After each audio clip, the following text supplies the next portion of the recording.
I'm outside Aldi right now, and I sent my husband in to get what we needed to make my famous lasagna. Normally, I use store-bought sauce, but today I have an overabundance of Roma tomatoes that I think would make a great sauce if I did a homemade sauce. So we're gonna make a homemade pasta sauce that I've done in years past when I had an overabundance of tomatoes in my garden. Look, if you like what you see, go ahead and subscribe. You know, hit that like and come back, because we will be posting on the regular. So I'm starting off with all of these tomatoes. Oh my gosh. And some of them are actually starting to turn a little bit, but since we're roasting them, they should be fine. And here's the basil from my garden. I just went right on the balcony and snipped these off. While I'm chopping everything up, I'm gonna go ahead and let the oven preheat. I think I'm gonna put it on 400 degrees. I think that will work well. Maybe 425 because it's late and I don't want to be up all night cooking. Let me see. We'll do 420. That'll work.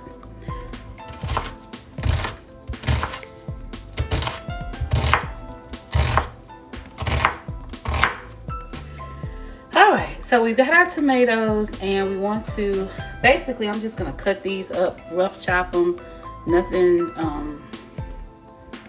these are Roma tomatoes, which are great for sauces from what I understand. So I'm just gonna rough chop these, because what's gonna happen is after they roast, we're gonna blend these in a blender, so we don't want them to be in too big of a chunks. I'm gonna chop these, chop up the tomatoes. Yeah, get those chopped up. So I've got my pan here, and all I'm gonna do is put that there. There we go. And we're just gonna slide everything on over to the skillet. Slide everything over to the pan. Easy peasy. I'm not doing nothing fancy. You do it the way you want to do it. I'm doing it the easy way. Yeah, I think that's good. Leaves from this basil. I'm not gonna chop it, anything like that. I'm just gonna add this on. And this basil is very aromatic because it literally, after a good rinse, came out of my garden. It's minced garlic. It comes in water. It's basically garlic water and phosphoric acid, which I think is for preservation. You can see there the sprinkle, a couple teaspoons of that garlic on the tomatoes. A little salt to this, and just a little bit. Adding some onion powder. What I'm going to do is grab my oil. I'm using avocado oil. That's my oil of choice. Throw a little bit in the cap. And I'm just going to drizzle that over everything. There we go. Just a little bit. We're just going to kind of zhoosh that around a little bit so that it is covered. And that looks so colorful and actually smells really good. Does that not look healthy? You can't tell me that doesn't look healthy. Like, there's nothing in here but fresh ingredients. That's what we're dealing with. Give that roasted flavor. So this is going in the oven. Y'all check out this rainbow of flavor going in. Yes, yes, yes. We've got onions, red bell peppers, and green bell peppers. And the green bell peppers came from my garden. So yes, we is balling. All right. We're gonna let that sweat down a bit. Our tomatoes are, I can start this, I'm smelling them in that roasting. I smell those roasted tomatoes going. It's smelling really good. We're gonna go ahead and throw my ground beef in to the skillet. Grass fed, as you can see. And I normally don't use beef. I tend to use ground turkey. But we just happen to have this in the pantry, and I'm all about using what we have before we buy more. So we're just gonna use the ground beef today for lasagna. So we said that was fine. I know some people don't feel that way. That's fine. It's also kind of lighter. I'm not a huge beef person, but I will eat it here and there. I'm just adding a little seasoning, nothing major. Since we want to get our sauce done, this should not take long because I've got this cranked up pretty high. I just got my original Southern style seasoning. You can season yours with whatever you desire. It's not rocket science, just make it good. I like to layer my flavor.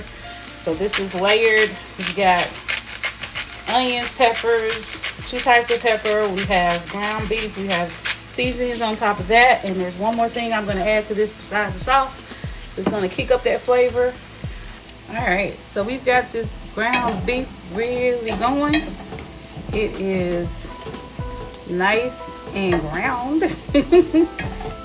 I love using this tool. It's actually a potato smasher, and it works really well for anything like this. So I'm gonna add these diced tomatoes with green chilies. It always gives this beautiful flavor, a little spice. I like a little spice, and it's actually adding more tomatoes, but hey, that's what lasagna is. It's a tomato-based dish. So that goes in, and we mix that in. That's the color. It's coming right along. So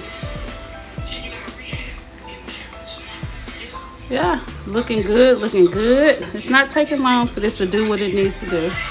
Normally when I do the vegetable layer for my lasagna, I use spinach. But when we went to the store today, there was no spinach to be found anywhere. And when I say anywhere in the store, my husband checked frozen, fresh, and canned, and there was no spinach. I'm not sure what's going on. It could be a recall. It could be something else. It was just maybe because it was a day that they just didn't have spinach in stock. So I'm going to try for the first time zucchini as my filler layer. So this zucchini, I got some Philadelphia cream cheese. Normally, of course, this would be like cream spinach, but today it's going to be creamed zucchini. And I'm thinking I'm going to take and put this in my chopper that I have and make it finer so that it has more of a spreadable texture for when I do the layering.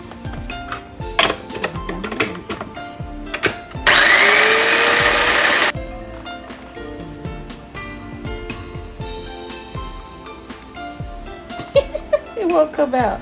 I have the solution. This will work every time.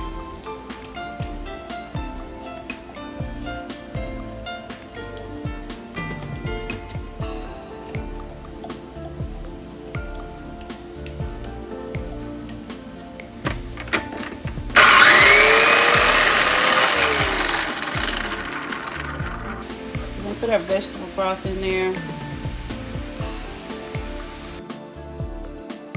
Got our Philadelphia cream cheese, and we're going to open it and cut it up into cubes.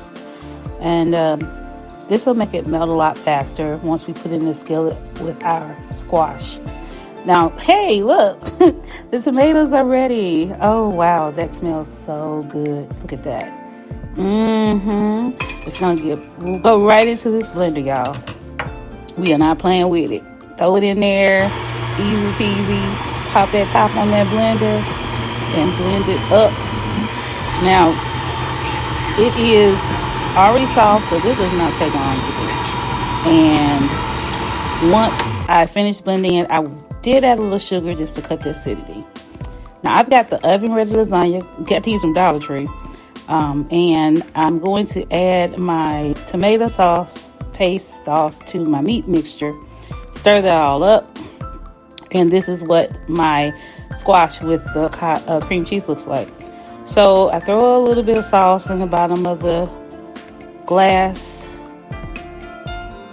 pan and our lasagna noodles. Then we top that with a little bit of the zucchini mixture and spread that out. Now you see why I said I needed that to be spreadable? This is why. Because you're actually going to spread that out. And you can imagine if this was spinach, cream spinach, it would have the same properties basically that I need in order to make that work.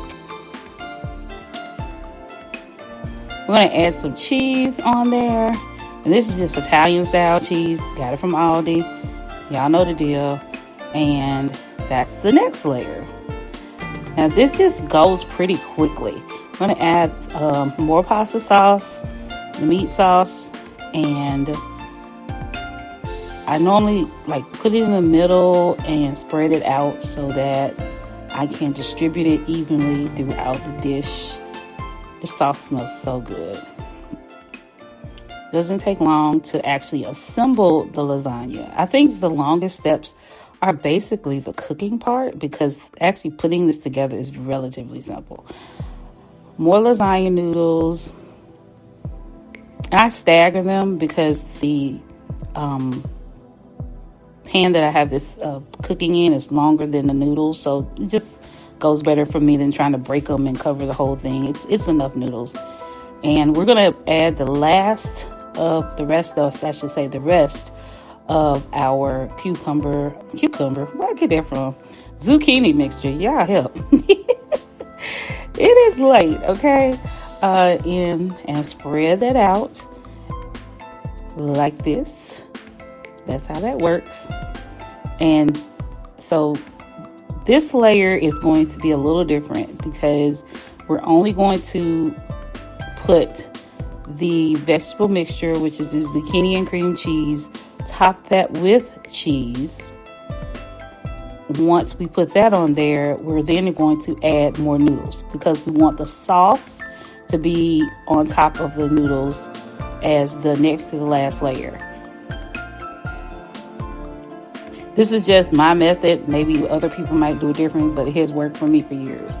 Then I'll throw that second half of that sauce, or the remainder of the sauce, is going on top, and that's going to be spread out. Now try to make sure I have enough to cover the whole surface of the noodles. Otherwise, they can be dry if they don't have any liquid on them.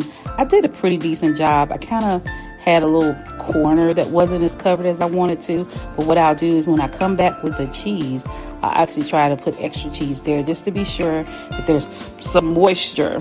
There you go.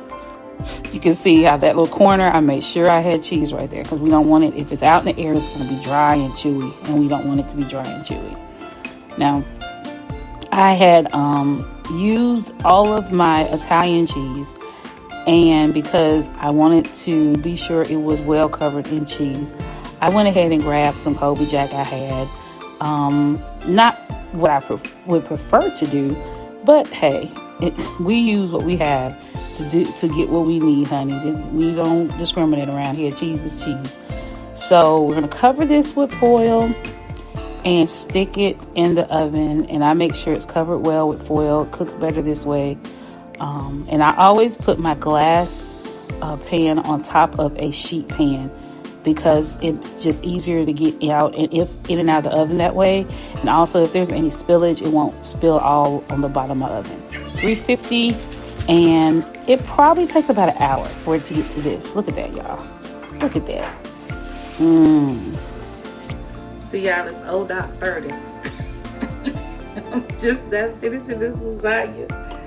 But it actually came out really well. See that? It looks really good. So I'm going to taste it. Let's see.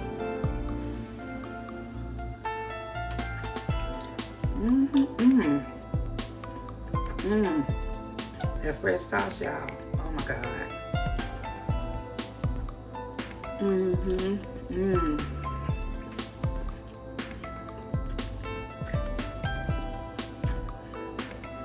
It's doing what it do.